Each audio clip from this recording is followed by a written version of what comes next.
Somebody said this is the most beautiful thing I've ever seen, and I don't even like apples. Is it an apple pie or is it an apple donut? I don't know, but we're about to find out. But this creator starts by cutting up her puff pastry into thin slices. It's a good thing that it's already on some parchment paper because this thing is sticky when it's thawed. She uses her pizza cutter and just glides it on into little strips. It's an accordion. Let me set this aside, and then we're gonna cut our apples. Except she doesn't cut it into rings like this. She cuts it like this so that it's cut to shape like an apple. Honestly, I've never seen apples cut like this before, and I kind of like it. But now to make it look like a donut, she pokes a hole straight through the core. It appears that my core is too small when done like this. So what do we do about the stem here? I'm gonna cut it. It's not an exact circle, but I think it'll be okay. But now she dips her cored apples into a cinnamon sugar mixture. So let's make that. Sugar and lots of cinnamon. Let's mix it up, and hopefully the apple has enough juices to stick, but I don't know how the peel's gonna work. Somebody said to get it to stick, she dipped it in some milk. Let me try this first. Okay, so it is wet enough for the mixture to stick, but definitely not on the peel side. Oh yeah. That definitely helped it stick much better. Perfect! Okay, but now we're gonna have to take the puff pastry, stick it through the apple hole, and then we wrap it somehow. I definitely don't think I cut the hole big enough. No! Some extra surgery time. The puff pastry was clumping up in the middle and I couldn't pull it through the hole, so I had to make it bigger. And now this is looking kind of like an apple mummy. I'm gonna need 2 strips for this. Why does mine not look like hers? Pretty sure I can't use 3 strips for this, so I'm just gonna try to move them around and hopefully they puff up to look as beautiful as hers. Okay, my apples are wrapped. They sit on a baking sheet. We're not done. We gotta cut out little stems and little leaf prints. And let's do a little leaf. These puff pastries are so hard to work with once they've thawed. Mine does not look that good. Okay, now she brushes it with some milk to make it brown nicely. Hit it with some more cinnamon sugar, and into the oven it goes. Our puff pastry donuts are done. And while they look decent, they don't look nearly as good as hers. But now she dusts them with either powdered sugar or caramel. Let's try both. Oh yeah, that changes things. They both look so satisfying. But somebody said that crunch is the best. Oh, mine did not have that satisfying crunch, but let's give it a try. I'm not quite sure I'd call this a donut, but it's definitely giving apple pie vibes. And even though mine didn't turn out as good as hers, I'm still gonna give it 8 out of 10. But keep watching to see if these satisfying desserts are actually good and worth the time to make. I love brownies, but these might just take the cake because they're brownie tiramisu. What? First things first, we gotta make our brownies. And since this video doesn't really show us the recipe, I'm gonna use our good old box mix. This is already looking so good, but I need to let it chill completely. So in the meantime, let's make our tiramisu cream. So this is gonna be like a coffee-laden tiramisu cream, where you start with a whole cup of mascarpone cheese, followed by some sugar, salt, vanilla bean paste, and then we're gonna add some instant coffee powder. This is gonna make it potent. Okay, now I think I have to whip this up before I add in the heavy cream. Okay, but can you imagine this on top of a latte? So good. Now let's lather this cream on top of our brownie. I'm gonna take my offset spatula and just spread it out. That looks insane. It's kind of like a thick layer of frosting for your brownies. Even it out. This is like the tricky part, is to get it nice and even. I think that looks pretty good. And since the frosting is already pretty firm in my opinion, I think we can go ahead and bypass some chilling and just cut right into it. But first, we need to dust it with some cocoa powder. Okay, let's peel the paper down. Oh, it's holding its structure so well. But the question is, am I gonna miss the cakey ladyfinger layer, or is the brownie gonna be just as good? I don't know, but let's find out. Oh, the brownie is fudgy. It does not glide through like our ladyfingers. And I try to get my brownies as fudgy as possible, but let's see. If you're expecting that cakey, soft tiramisu, you're not gonna get it. This is like a chewy, gooey brownie bottom with a coffee cream, silky smooth frosting on top. I'm gonna say this is a mashup that definitely works, and This tiramisu brownie gets 9 out of 10. By now, I think we all know that TikTok loves chocolate and strawberries. At least strawberries drizzled with chocolate. I wonder how many views that video has now. But this creator dipped her strawberries in chocolate and turned them into little turkeys. And they're so cute. So we're gonna make them. So she starts off with all of her ingredients, and it's kind of like a little mini art project. We have mini marshmallows, pretzel sticks for the legs, and for the chocolate, somebody warned us and said they tried this recipe and kept failing and found that chocolate melting wafers work the best. So we're gonna save ourselves some trouble and do that. Let me go ahead and pop them in the microwave to melt. And then we have our popsicle sticks. Let me just go ahead and stir the chocolate, and then we're gonna stab them into our strawberries. It's like a strawberry cake pop. Let me do a couple more. Now she takes her pretzel sticks, dips it in more chocolate, and then sticks it into the marshmallows. I'm gonna break mine in half. These are a little long. So far, it seems easy enough, but the comment section is full of people saying how hard it is to make these. So far, everything seems pretty doable. But now she takes her marshmallows, dips them into more chocolate, and then sticks them to the side of the turkey to make the legs. And this is where things fall apart, because somebody said, "Bruh, I tried this and the legs kept falling apart, crying in tears of frustration. It's definitely sliding off and not holding that well." But somebody else said, "I tried this but cut the marshmallows in half and it helps it make them stick better." This is kind of holding. Okay, let me try this side. It might work if we just stand here holding it for a couple minutes. A turkey for me. A turkey for you. Ooh, it's stuck! Yay! Okay, the trick is to not get too much chocolate on here. So let me just grab a little bit. But look at this! It worked! And this is why I like to read all the comments that set you down. I'm gonna do a few more. But let me try to cut the marshmallows to see if it actually sticks a little better. I'm gonna say that they were right. Cutting it makes it curve into the strawberries much better. So that's the way to go. But now the other problem is that now the legs are uneven. This pretzel is way too long. Okay, the legs are nice and stuck. But now comes the hard part. Dip the whole thing into the chocolate. Let's hope my legs don't fall off. But I think I'm gonna do 2 dips. Okay, so it's not going as smoothly as I'd hope, because I didn't get to cover everything. But somebody said instead of dipping them, they spoon the chocolate over the turkey. That definitely helps it, but it's not as evenly coated as if when you dip them. This is such a sad looking turkey. Shake it off. Shake it off. I think this is the best I can do before something falls off. Let me try a couple more. Honestly, I'm okay with leaving a little bit of the strawberries sticking out. And I'd say our second one looks much better. And now we're finally done dipping them. Let me go ahead and pop them in the fridge to set, because we still have one more thing to do. I thought they were looking more like a disaster, but once they've set, they don't actually look that bad. They're like nice and shiny and smooth. But we're not done, because the final step is to give the turkey legs the drumsticks. So I just have to dip the pretzels at the bottom into some white chocolate that I've already melted. And now we have our chocolate dip turkey strawberry. But I still don't know if I'd rather make a turkey for Thanksgiving or these. But we already know that these are gonna taste exquisite. Let's give it a try. Is this gonna be a 1-bite turkey or 2? It's delicious, but I'm not sure if it was worth all the effort. I'm gonna give these turkeys 8 out of 10. Gobble gobble. This next one is so beautiful. Somebody said it straight up looks like the Lovers album cover. It's actually a snowball mochi ice cream. Okay, but we're gonna start by making our snowball mochi skin. She starts by adding her glutinous rice flour, which is like the sticky rice, some cornstarch, sugar, oil, milk, all into a bowl, and we're gonna mix it up until it's nice and smooth. It's smooth, but it's also kind of bubbly and looks kind of pasty.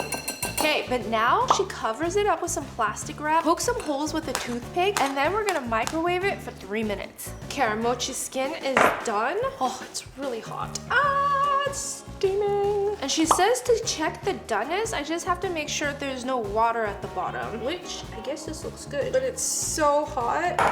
I need to let it drop to my hand temperature while we work on the filling. So now she's making a blueberry cream cheese filling. Looks so good. We're gonna start by adding the cream cheese into a bowl, and then we're gonna mix our sugar and whip it until it's nice and smooth. This mixture is super thick, but not to worry, because now I'm gonna lighten it up with some blueberry jam. Oh my gosh, that looks so pretty. I just love how like purple it is. Okay, that definitely helped the cream cheese like lighten up. Okay, but now we're gonna lighten it up even more and make it into a cloud with some heavy whipping cream that I'm just gonna whip up. Okay, I think this looks perfect. But let me just go ahead and keep it chill while we work on our dough.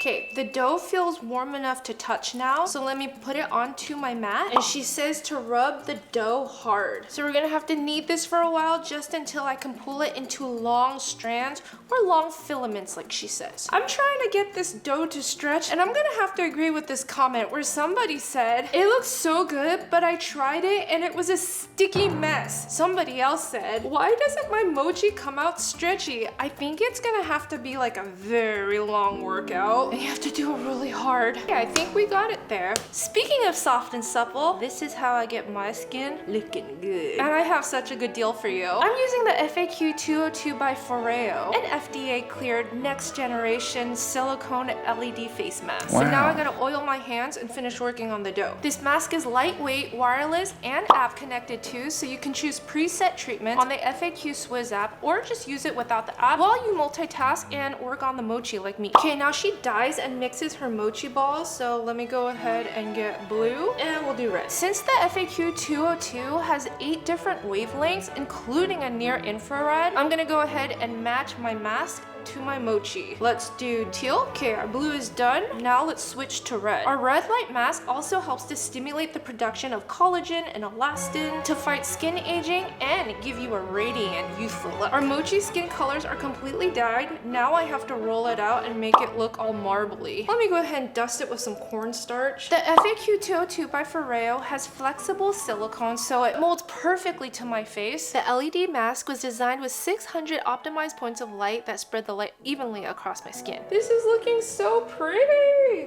Oh my gosh, I love this. Let me cut them out into little circles now. Ooh, you know what? I actually find that once you cut them and then reclump them back is when you get those like lover-esque shades of pink and teal all in one. Oh, that is so pretty. Speaking of molding, I have our chilled blueberry cream and I'm gonna go ahead and transfer it into our piping bag. Foreo's Black Friday deals are live right now. Use my code HONEY35 for an extra 35% off almost all of Foreo products. It's stackable with sale prices, so you can get almost 50% off. Okay, let's put our mochi skin down into our mold, and then I'm gonna try to pipe our cream filling right inside. Okay, she snipped off the top, but I don't think I need to. It's sticking pretty nicely. Click the link in my description below to shop the FAQ 202 by Foreo and give your skin the same care as this mochi dough. I'm gonna pop these in the freezer to firm up. Thank you to Foreo for sponsoring this part of the video. Firmed up just a bit, but we're not done yet because now we gotta dust it with some pink fairy dust. I just mixed some powdered sugar with dragon fruit powder.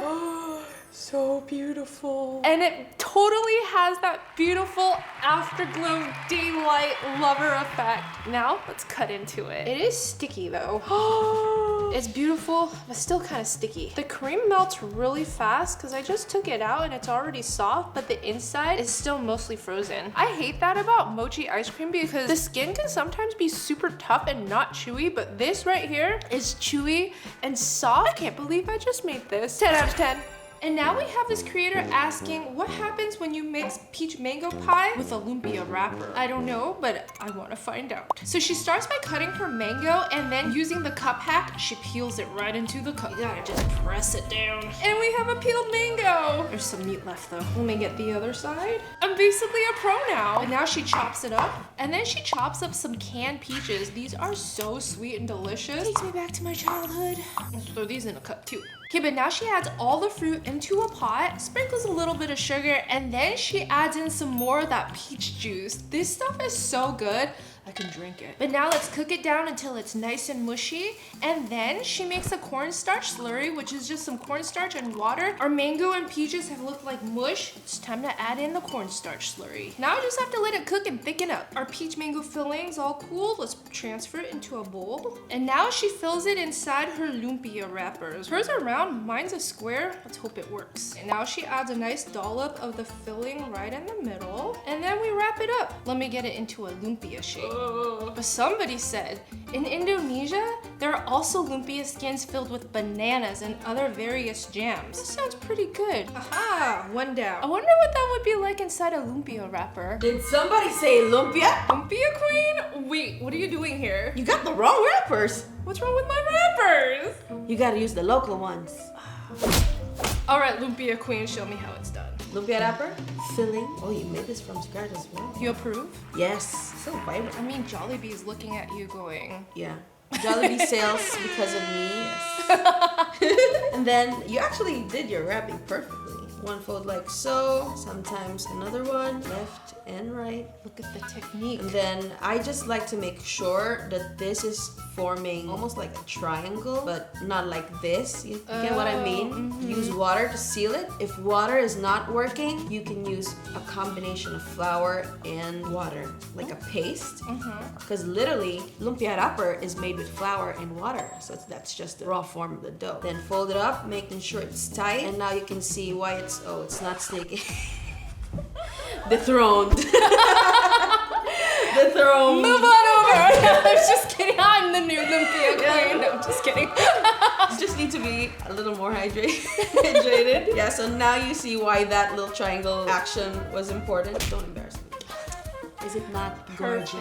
It's the perfect. But now, will halo lumpia? You're asking me, anything can be lumpia.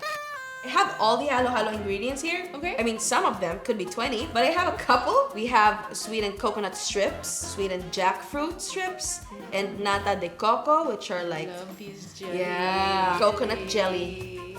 And also saba bananas, which are specifically used for Filipino turon or lumpia. It's like the bananas that you cook with instead of bananas that you can eat as is. And of course, ube jam or ube halaya. You add that in everything. Lumpia, yes. So I know you said halo has different versions. Let's try to make our own. Yeah.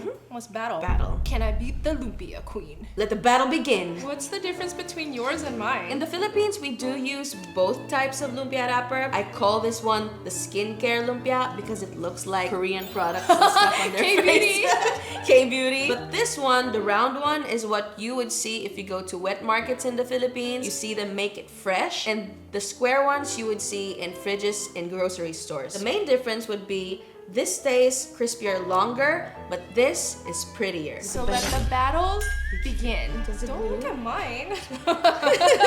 A glue for all the other ingredients? Yes. It looks different. It looks so different. Mine Yeah. looks like an envelope. Yeah, mine looks like a duffel bag. Well, let's fry it up. Let me show you how it's done. So always, to be safe, drop the lumpia away from you. And make sure the oil is hot. Let's fry this 2 minutes on each side. Okay. Just for a boost in sweetness, we're gonna sprinkle it with some sugar. I've never seen that done before. You do not fry your fried chicken in this same oil. You'll get sweet chicken. Oh wow, the sugar crystal's like sticking to it. Yeah. It's like getting crystallized. Yeah, it's gonna be shiny and also a little bit crispy. So when the sugar touches the oil, now it becomes like caramel, right? Now the lumpia has cooled down, we can start plating it. I like to cut them in half to show the cross section. Ooh. Crunchy. Yours look way more colorful than mine. I bet yours will be also this colorful. Mine is just an envelope. Still super crunchy. Ooh. Yeah. I was inspired by the turon, just with ube jam. Ah, yeah. So put it on a plate. That's so beautiful. That's a 5-star dessert restaurant right there. We're gonna top it with some ice cream. Ube ice cream. One big scoop. And if you didn't have enough ube, more ube. Condensed milk. It's gorgeous. Let's try yours and you can try mine and you can rate it. Oh yeah. So mine first. Cheers. Cheers. Mmm. Oh yeah. I love the cocoa jelly in there. Yeah. All the different textures, they all work so good together. And it's like not too sweet. Mm-hmm. And you get creamy, you get crispy, you get chewy, and also Kind of crunchy. crunchy. All right, well now you have to just test mine and rate it. All right, let's see how you did. Your wrapping skills are very nice. Thank Seems you. like you've been doing a lot of lumpia by yourself. I practice for you. Mm-hmm. I would eat 5 of those. I'll give it A 9 out of 10.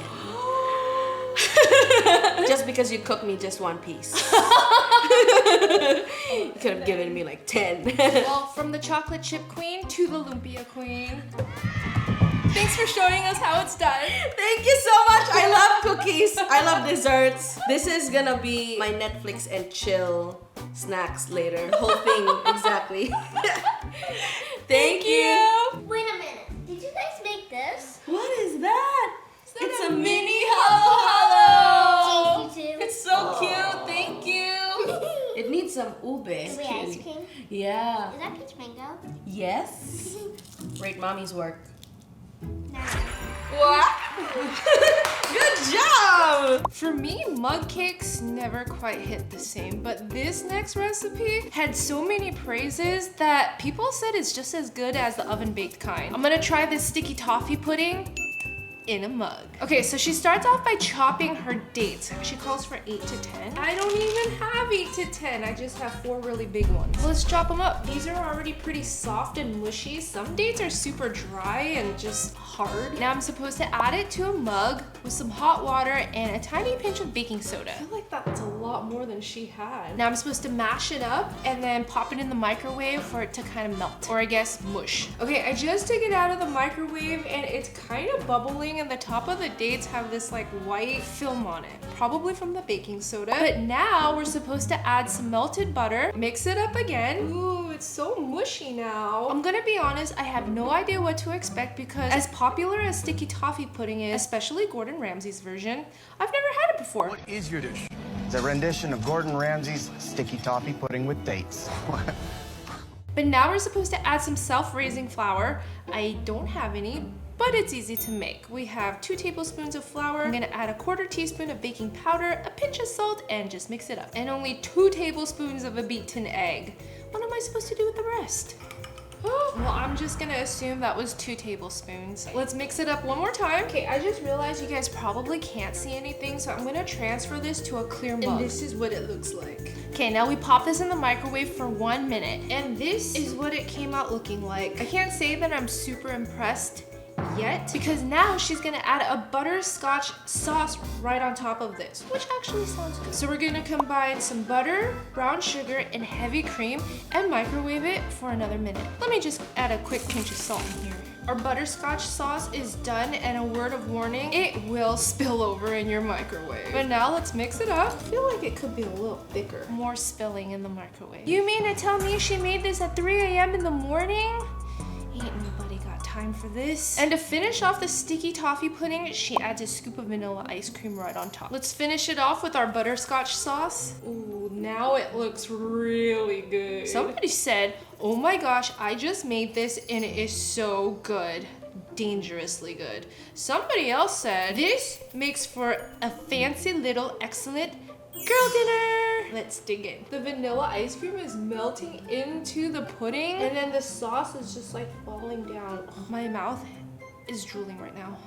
I get the hype now. It's like subtly sweet. That's a cross between bread pudding and like I don't even know what to describe it. I've never had dates like this before. It's soft, it's buttery, it's warm, it's cold, it's delicious. I was skeptical with how this was gonna turn out, but I'm gonna have to give this recipe a 9 out of 10, and I'm definitely trying out the real version next. This honeycomb cake might just be one of the coolest looking cakes ever, with the spongy, comey texture and the bright green color. But I read it's also one of the hardest ones to make. So many people commented how they failed. One person said, tried making this 2 days in a row and it didn't even come out. It kept deflating. So let's test my skills and see if I can actually make this work. But she starts off by measuring her dry ingredients, and she starts with some tapioca flour. I can 100% say I have never used tapioca flour to bake before, so this is new to me. It's like very light and it feels like cornstarch. And according to the bag, you can also make Brazilian cheese bread with this. Then she adds some rice flour, but she says not to use the glutinous kind, otherwise it turns out like mochi. Some double-acting baking powder, sugar, and some salt. Apparently this is what makes that honeycomb texture. Science. Let's give it a good mix.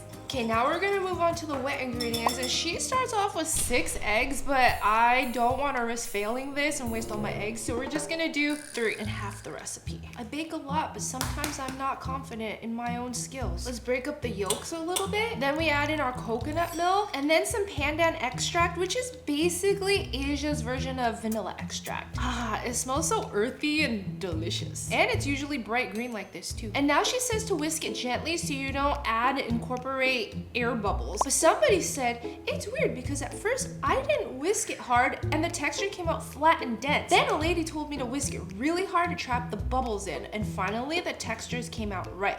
So which is it, gentle or hard? I don't know, but hers came out pretty perfect, so we're just gonna go with gentle. Slow and steady wins the race. The problem is some of my egg yolks won't break, so I kind of have to put a little bit of wrist action in here.